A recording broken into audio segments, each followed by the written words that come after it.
But go ahead, try to outscore everybody.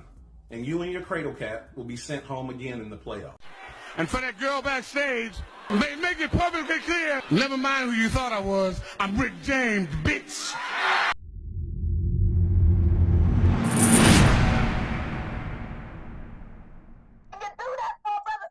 Check the mic and make sure it sound right, boy. Today, Kevin Durant said that I was a trash comedian. I'm like, what did he say fuck me for? Dad, bro, why you get personal? I ain't talking about that monstrosity sitting on top of your head. I kept it basketball. Yo, shout the season.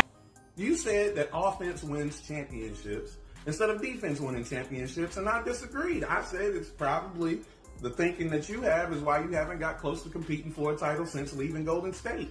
Because during Golden State's run, they had a top 3 defensive efficiency.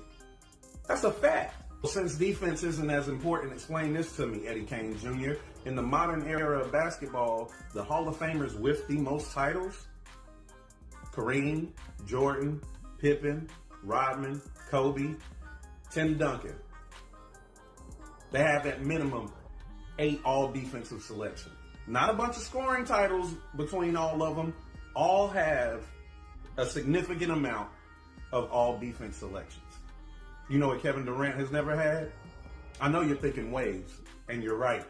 But Kevin Durant has never had an all-defensive selection. The funny thing is, the only team that has had a bad defensive efficiency and still won the title is the 01 Lakers.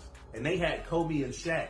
And ironically, both of them were all defensive selections that year. So even when there's a bad team defense, you still need your best players to be top tier on the defensive end. But I'll do you one better. You know who put an end to that Lakers dynasty? The Detroit Pistons.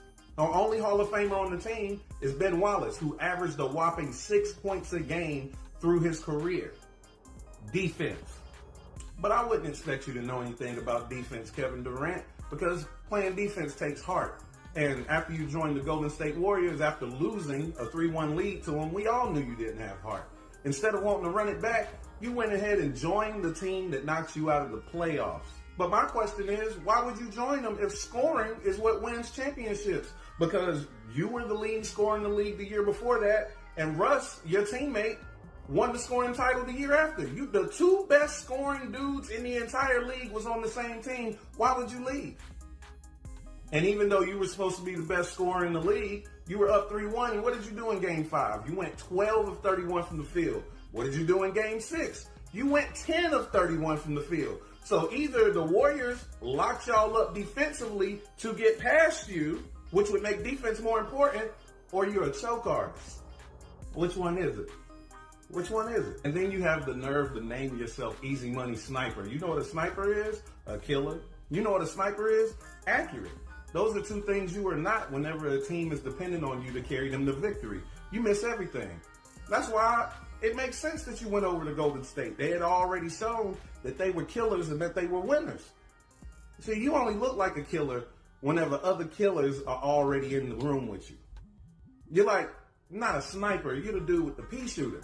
You just add a little bit on top, like the nigga in Harlem Nights.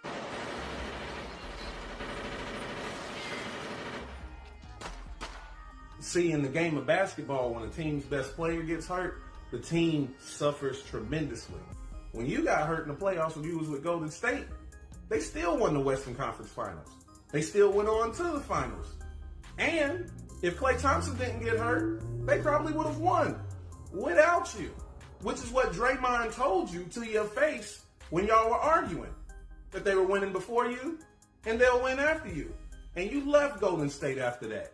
And what they do? Won without you. Because they didn't need a pea shooter. See, Kevin, you're just a scorer.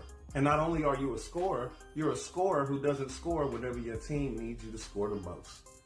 See, if offense was what it took, then Mike D'Antoni would have several rings. That Phoenix Suns offense was the best offense I've ever seen in my life. They got Steve Nash 2 MVPs. That's twice as many as you, by the way, Kevin. Why doesn't Steve Nash have a ring?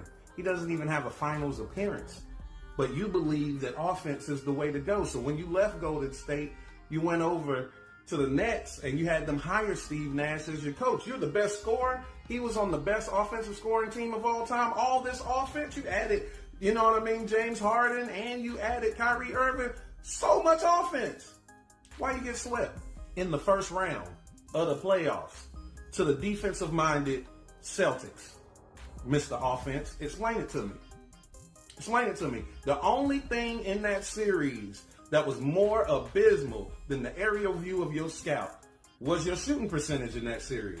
But even though I've given you all these facts, you probably still disagree with me because you're an idiot that doesn't care anything about facts. So you're going to continue to stack your Phoenix Suns team with a bunch of scores. I suggest all you scoring niggas focus on the defensive end because your scoring is good enough that you're going to score anyway. That's how you win a title. But go ahead, try to outscore everybody.